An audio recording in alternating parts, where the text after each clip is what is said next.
بسم اللہ الرحمن الرحیم۔ سورہ مریم 16واں پارہ ابتدا سے۔ سورہ مریم میں یہ سورت مکہ میں نازل ہوئی تھی۔ اس میں بہت سے انبیاء کا تذکرہ ہے اور خصوصاً حضرت مریم علیہ السلام اور حضرت عیسیٰ علیہ السلام ان کا واقعہ کا ذکر ہے اور حضرت عیسیٰ علیہ السلام کی پیدائش کا ذکر ہے۔ جس طرح عیسائی اب بھی مذہب کے لحاظ سے 1 ارب سے زائد ہے، اس وقت بھی عیسائیت کی مذہبی لحاظ سے کافی اثر و رسوخ تھا۔ تو عیسائی روایات اس زمانے میں جو مشہور تھی، جو اب بھی چل رہی ہیں، عیسیٰ علیہ السلام صلیب پہ چڑھائے گئے، یا عیسیٰ علیہ السلام خدا ہے، یا خدا کا تیسرا حصہ ہے، یا وہ خدا کے بیٹے ہیں، جو مختلف قسم کے عقیدے اور نظریے تھے، اس کے بارے میں قرآن پاک کیا کہتا ہے؟ تو وہ سورہ مریم میں اللہ جل شانہ نے یہاں پہ اس کا خصوصاً تذکرہ کیا ہے۔ اور اس سورت کا سارا جو مرکزی مضمون ہے وہ شرک کی نفی کا ہے کہ اللہ جل شانہ اس کائنات میں اکیلے ہیں، عبادت کے لائق بھی وہی ہیں، سجدہ بھی اسی کا ہے، نظر و نیاز بھی اسی کا ہے، اور حاجت بھی اسی سے مانگنی چاہیے، اپنی مشکلات بھی اسی سے حل کروانی چاہیے۔ شرک کے بارے میں یہاں آخری جو رکوع ہے اس کے میں بہت سخت جو ہے الفاظ ہیں اللہ جل شانہ۔ جو آج رکوع جو تلاوت ہوا ہے، اس میں حضرت زکریا علیہ السلام کی دعا کا ذکر ہے۔ یہ واقعہ سورہ آل عمران میں، حضرت زکریا علیہ السلام کا واقعہ سورہ آل عمران آیت نمبر غالباً 38، 39، 40 میں وہاں پہ یہ ذکر ہے سورہ آل عمران میں۔ اور یہاں پر بھی اللہ جل شانہ نے اس کو ابتدا میں ذکر کیا ہے، چونکہ حضرت مریم علیہ السلام جب بچی تھی تو یہ حضرت زکریا کی پرورش میں آئی، یہ ان کے قریبی رشتہ دار تھے۔ تو ایک مرتبہ حضرت مریم کے ہاتھ میں بے موسمی پھل دیکھا تو کہا کہ انا لکی ھذا۔ یہ سورہ آل عمران کے الفاظ ہیں، اس میں ذکر ہے کہ آپ کے پاس یہ کہاں سے پھل آیا؟ تو انہوں نے کہا کہ اللہ نے دی ہے۔ تو حضرت زکریا علیہ السلام کو اپنی وہ ساری زندگی کی وہ جو دعا مانگتا رہے اس کا ذکر پھر یاد آ گیا، اور کہا کہ اللہ یہ موسم نہیں ہے مجھے اولاد دینے کا، لیکن ایک بار پھر آپ سے مانگ رہا ہوں۔ تو ساری زندگی اولاد مانگتے رہے اور اللہ تعالیٰ نے بڑھاپے میں دی ان کو اولاد، اور بیٹے جو کہا کہ آپ کو میں بیٹا دوں گا، اور یہ کہا کہ اس کا نام یحییٰ ہوگا، اور یہ بھی کہا کہ اس سے پہلے دنیا میں یحییٰ نام کا بندہ کوئی نہیں گزرا، یہ پہلا نام ہے جو ہم خود اس کا رکھ رہے ہیں، اور اللہ جل شانہ نے ان کا نام یحییٰ رکھا۔ تو اور حضرت یحییٰ کو بھی پھر نبوت ملی، یہ چونکہ عیسیٰ علیہ السلام کے دور سے پہلے کا ہے، مطلب ان کی نبوت ملنے سے پہلے کا ہے۔ تو حضرت یحییٰ علیہ السلام کو یہاں پر جو ذکر ہے کہ یا یحییٰ خذ الکتاب بقوۃ، تو یہاں پر اس سے مراد تورات ہے کہ آپ تورات کے احکام کو مضبوطی سے تھامو۔ تو اس واقعے کا ذکر ہے یہاں پہ۔ تو آپ دیکھ لیں کہ دعا یہ ہم مانگتے رہتے ہیں ہم اللہ سے،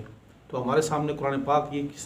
کس سے کہانیوں کی کتاب نہیں کہ ایک پیغمبر کا قصہ ذکر کر دی ہے، یا کسی ولی کا واقعہ ذکر کر دی ہے، یا جنت جہنم کا ذکر کر دی ہے، یا آخرت کا ذکر کر دی ہے۔ یہ ہمارے لیے عبرت بھی ہے، مثال بھی ہے، قابل تقلید نمونہ بھی ہے۔ میں اور آپ اللہ کے سامنے ہاتھ اٹھاتے ہیں اور پھر کہتے ہیں جی اللہ کہاں سنتا ہے ہماری؟ اللہ ہماری کیوں نہیں سنتا؟ بالکل سنتا ہے۔ پھر بعض اوقات ہم کہتے ہیں کہ جی شاید ہمارے رزق میں مسئلہ ہے۔ یقیناً یہ بہت سے مسائل ہوں گے، گناہ ہوں گے، رزق میں مسئلہ ہوگا، رزق مشکوک ہوگا، حرام ہوگا، اس چیزیں ہوں گی، لیکن اگر رزق حلال بھی ہو، گناہ بھی بندے کے کم ہو، توبہ بھی بندہ کرتا رہے، تو ممکن ہے کہ پھر بھی دعا کی قبولیت کو تھوڑا وقت لگے۔ اب پیغمبر ہے کہ ساری زندگی مانگ رہا ہے، یہ تو یہاں پہ ذکر ہے، آپ کے سامنے اس کا ذکر ہے۔ یہاں پہ حضرت ابراہیم علیہ السلام کے جیسے جلیل القدر پیغمبر، ان کا ذکر بھی ہے کہ اللہ تعالیٰ نے ان کو بھی بڑھاپے میں دی ہے، اور اس عمر کو پہنچ گئے کہ جس عمر میں بالکل انسان مایوس ہو جاتا ہے کہ نہیں اب تو جو سائنسی لحاظ سے کہو یا دنیا کے جو عام رواج کہو کہ اس موسم میں تو یہ پھل آتا ہی نہیں ہے، اللہ اس موسم میں پھل دے دیتے ہیں۔ تو یہ میرے اور آپ کے لیے یہ ہے کہ ہم اللہ سے مایوس نہ ہوں کہ اللہ جب دینے پہ آئے، اللہ بغیر کسی وسیلے کے، بغیر کسی ذریعے کے، اللہ بغیر کسی سبب کے بھی دے دیتے ہیں، اللہ سے کوئی پوچھ نہیں سکتا۔ اور جب حضرت زکریا نے پوچھا کہ جی انا لک ھذا، یہ الفاظ حضرت زکریا علیہ السلام کے کہ قال ربی انا یکون لی غلام، جو اسباب ہیں اسباب کے لحاظ سے میں بڑھاپے کی انتہا پہ ہوں، میری بیوی بانجھ ہو چکی ہے، انا یکون لی غلام، تو بچہ کیسے ہوگا؟ تعجب سے پوچھ رہے ہیں۔ قال کذالک، اللہ نے یہ کہا کہ ایسے ہی دوں گا، تو اپنی پیدائش کو دیکھنا، آپ بھی تو نہیں تھے، تم بھی تو نہیں تھے، اللہ نے تجھے بھی پیدا کیا، تو اللہ کی اوپر تو آسان ہے کام سارے۔ اور اس سے زیادہ عجیب پھر حضرت عیسیٰ علیہ السلام کی پیدائش کا واقعہ جو اس سے اگلے رکوع میں ذکر ہے۔ کاف ہا یا عین صاد، یہ حروف مقطعات ہیں جس کا مفہوم اللہ جانتا ہے۔ واللہ اعلم بمرادی، ذکر رحمت رب کا، یہ تیرے رب کی رحمت کا ذکر ہے، عبدہ زکریا، جو اپنے بندے زکریا پر ہوئی، حضرت زکریا علیہ السلام پر جو اللہ کی رحمت ہوئی اس کا ذکر ہے اس میں۔ اذ نادا ربہ، جب پکارا اس نے اپنے رب کو، نداءً، پکار خفیہ خفیہ طریقے سے اپنے رب کو پکارا، اور یہ کہا قال رب، اے میرے رب، انی وہن العظم منی، میری ہڈیاں بوڑھی ہو گئیں، واشتعل الرأس شیبا، اور بڑھاپا میرے سر میں چمک اٹھا، یہ سر کے بال سفید ہو گئے، ولم اکن بدعائک رب شقیا، اور تجھ سے مانگ کے میں کبھی نامراد نہیں ہوا، ولم اکن، اور میں نہیں ہوں، بدعائک رب، اے میرے رب، تجھ سے مانگ کر شقیا، نامراد، کہ میں تجھ سے مانگا ہوں اور آپ نے مجھے کبھی مایوس لوٹایا ہو، ایسے نہیں ہوا۔ وَإِنِّي خِفْتُ الْمَوَالِيَ، اور میں اپنے پیچھے رشتہ داروں سے ڈرتا ہوں، میں ورائی، میرے پیچھے، وَكَانَتِ امْرَأَتِي عَاقِرًا، اور میری بیوی بانجھ ہے، فَهَبْ لِي مِن لَّدُنْكَ وَلِيًّا، تو مجھے کوئی ایک نائب دے دیں، بیٹا دے دیں، ولی دے دیں اپنی جانب سے، یرثنی ویرث من آل یعقوب، جو وارث بنے میرا اور وارث بنے آل یعقوب کا، وجعلہ رب رضیہ، اے میرے رب تو اس کو میری رضا والا بنا دے، کہ جس طرح اس کی زندگی ہوگی اس پہ میں راضی ہوں، ایسے اس کے اعمال ہیں۔ اب اس میں یہ جو الفاظ ہیں کہ یرثنی ویرث من آل یعقوب، ہمارا ایک طبقہ جو یہ سمجھتا ہے کہ حضرت ابوبکر رضی اللہ تعالیٰ عنہ نے حضرت فاطمہ رضی اللہ تعالیٰ عنہ کو جو باغ فدق کا جو باغ تھا اس میں حضرت فاطمہ رضی اللہ تعالیٰ عنہ کو جو حصہ نہیں دیا، تو وہ یہ سمجھتے ہیں کہ یہ انہوں نے غلط کی ہے، ان کی وراثت تقسیم کرنی چاہیے آپ صلی اللہ علیہ وسلم کی، اور وراثت انبیاء کی تقسیم ہوتی ہے، جیسے کہ قرآن پاک میں خود حضرت زکریا فرما رہے ہیں علیہ السلام اپنے اس کے بارے میں کہ اللہ میں اپنے رشتہ داروں کے بارے میں ڈرتا ہوں، اور یرثنی ویرث من آل یعقوب، آپ مجھے بیٹا دے دیں جو میرا وارث بنے۔ اس کا مطلب یہ ہے کہ انبیاء کی وراثت چلتی ہے، تو اب انبیاء وارث مانگتے ہیں اپنا، یہاں پر جب وہ وراثت مانگنے کے لیے آئی حضرت بکر صدیق رضی اللہ تعالیٰ عنہ سے، تو انہوں نے نہیں دی، انکار کیا۔ تو یہ دلیل، اس آیت سے وہ دلیل پکڑتے ہیں کہ جی یہاں پر وراثت انبیاء کی تقسیم ہوتی ہے۔ حضرت بکر صدیق رضی اللہ تعالیٰ عنہ نے جب ان کو واپس کیا تو ان کے سامنے حدیث رکھی، آپ صلی اللہ علیہ وسلم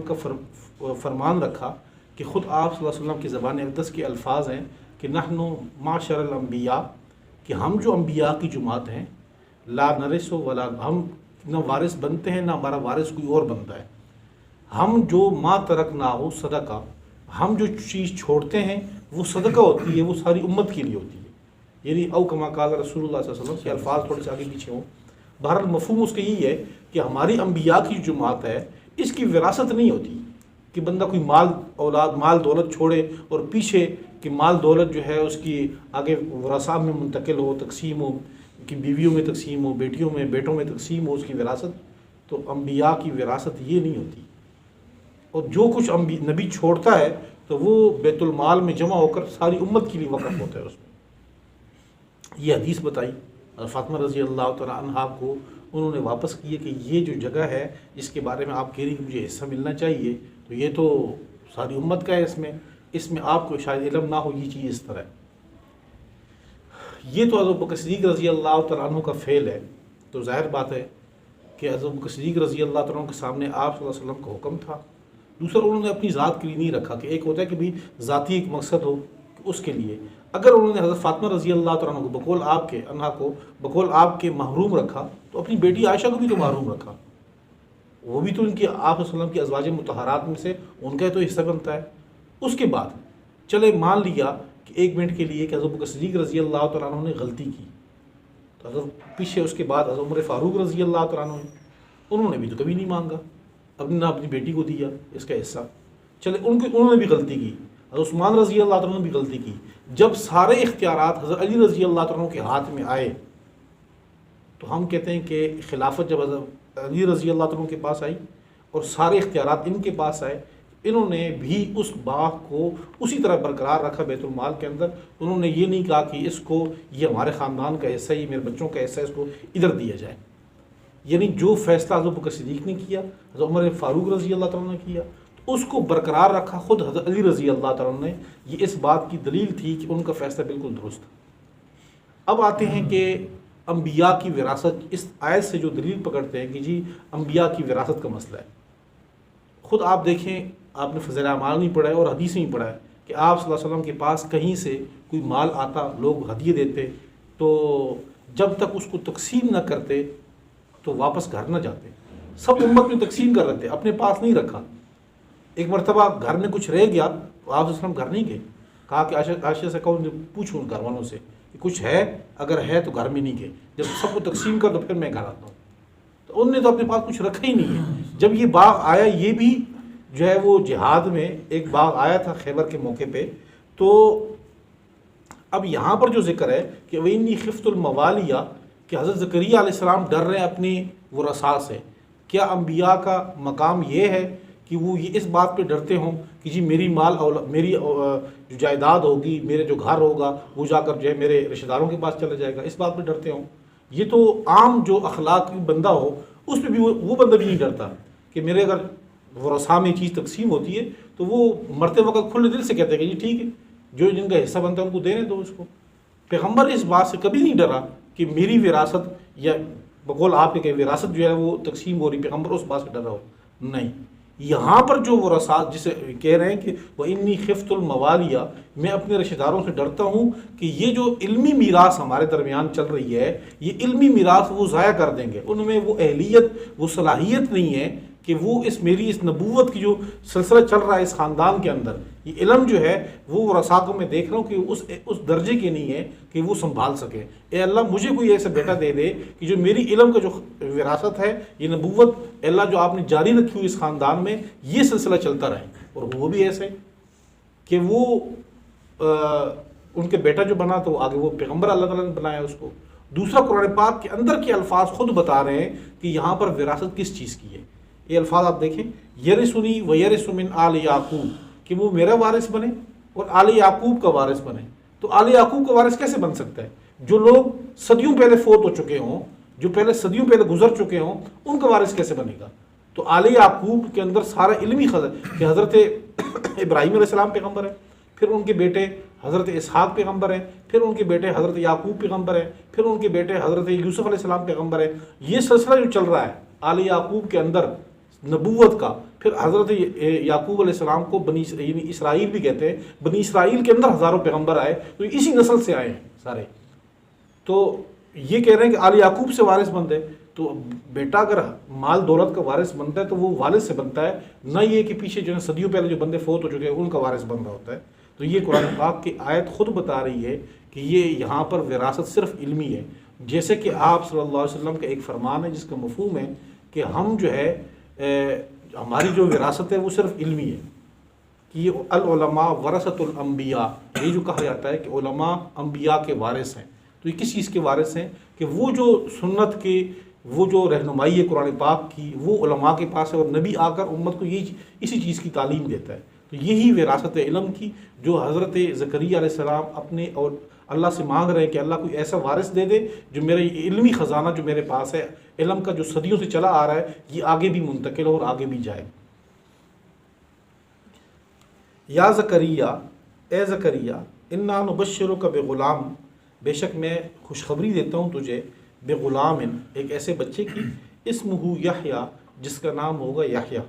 لم نجعل لہ من قبل سمیہ، نہیں بنایا ہم نے اس سے پہلے اس کا کوئی ہم نام، ایسے ہم نے پیدا نہیں کیا۔ قال، حضرت زکریا علیہ السلام کہنے لگے، رب، اے میرے رب، انا یکون لی غلام، کہاں سے ہوگا میرا بچہ، بیٹا کیسے ہوگا، وکانت امراتی عاقر،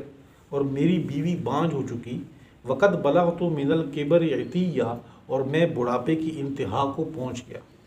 قال کذالک، اللہ نے فرمایا ایسے ہی ہوگا۔ قال ربک، اور کہا تیرے رب نے یہ بات کہی کہ ہوا علیہ ہین، کہ یہ پیدائش میرے لیے بہت آسان ہے،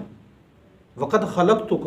اور تجھے بھی تو میں نے پیدا کیا، من قبل، اس سے پہلے، ولم تک شیئا، اور تو کچھ بھی نہیں تھا،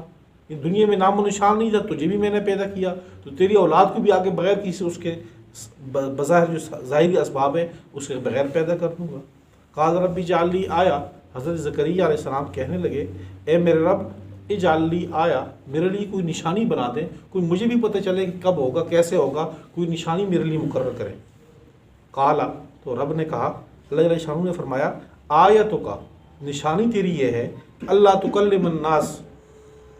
کہ تو لوگوں سے بات چیت نہیں کر سکے گا، ثلاث لیال سویہ، 3 راتیں برابر، یعنی پوری 3 راتیں 3 دن آپ باوجود کوشش کے بھی لوگوں سے بات کرنا چاہو بھی تو آپ کے زبان سے الفاظ ہی نکلیں گے۔ یہ نشانی ہوگی کہ اب حضرت زکریا علیہ السلام کی، ان کی ماں کی پیٹ میں ان کی پرورش شروع ہو چکی ہے، اور اس کے بعد جو ہے اس کی پیدائش ہوگی۔ فخرج علی قومہ من المحراب، بس وہ نکلے محراب سے اپنی قوم کے اوپر، فاوحیٰ الیہم، اشاروں سے بتایا اپنی قوم کو کہ ان سبحوا بکرۃ وعشیہ، کہ تسبیح پڑھو صبح اور شام، اللہ تعالیٰ کی عبادت کرو، صبح و شام تسبیح کرو، تو اپنی قوم کو اشاروں سے بتانے لگے، گویا کہ وہ اللہ کی نشانی پوری ہوئی ان کی۔ اب یا یحییٰ خذ الکتاب بقوہ، اس میں باقی واقعات پورا ذکر نہیں ہے یہاں پہ، یعنی وہ صرف ایک یحییٰ علیہ السلام کی پیدائش ہوئی، پھر جب وہ بڑے ہوئے پھر اللہ تعالیٰ نے ان کو نبوت دی، تو یہ کہا کہ یا یحییٰ خذ الکتاب بقوہ، اے یحییٰ کتاب کو مضبوطی سے پکڑ لو۔ یہ نہیں کہ ان کو الگ سے کوئی کتاب ملی، ان سے پہلے جو تورات چلی آ رہی تھی حضرت موسیٰ علیہ السلام کی، تمام پیغمبر اسی کی تعلیم دے رہے تھے، ان کو بھی یہ کہا کہ اس کو مضبوطی سے تھام لو، مطلب عمل کے ذریعے اس پر مضبوطی رکھو۔ وَآتَيْنَاهُ الْحُكْمَ صَبِيًّا، ہم نے ان کو سمجھداری دی بچپن کے حالت میں ہی، یعنی بچپن سے ہی ان کو اللہ تعالیٰ نے سمجھدار پیدا کی۔ وَحَنَانًا مِن لَدُنَّا، یہ نہایت رحم دل تھے، ہم نے ان کو رحم دلی عطا کی اپنی جانب سے، وزکا، اور پاکیزگی، پاکیزگی کے انتہا پہ اور رحم دلی کے انتہا پہ تھے، وکان تقیہ، اور تھے نہایت متقی۔ اب جس کی رب تعریف کرے تو اس کا مقام کیا ہوگا۔ وبرم بوالدیہ، اور وہ اپنے والدین کے ساتھ انتہائی نیک تھے، ان کے ساتھ خدمتگار، نیک، اطاعت فرما بردار۔ ولم یکن جبارا ناسیہ، اور نہیں تھے وہ سرکش نافرمان۔ وسلام علیہ یوم ولد ویوم یموت ویوم یبعث حیا، سلامتی ہو یحییٰ کے اوپر جس دن وہ پیدا ہوا، ویوم یموت، جس دن وہ فوت ہوا، ویوم یبعث حیا، اور جس دن اس کو زندہ اٹھایا جائے گا۔ دیکھیں اللہ تعالیٰ کی طرف سے سلامتی ہے کہ اللہ اس کائنات کو پیدا کرنے والا، وہ خود حضرت یحییٰ علیہ السلام کے جس دن یہ پیدا ہوا اس پہ سلامتی، جس دن یہ فوت ہوا تب بھی اس کو سلام، ہم سلوٹ کرتے ہیں اس وجہ سے، اور جس دن یہ دوبارہ قبر سے اٹھیں گے تب بھی ہم اس پہ سلامتی ہے۔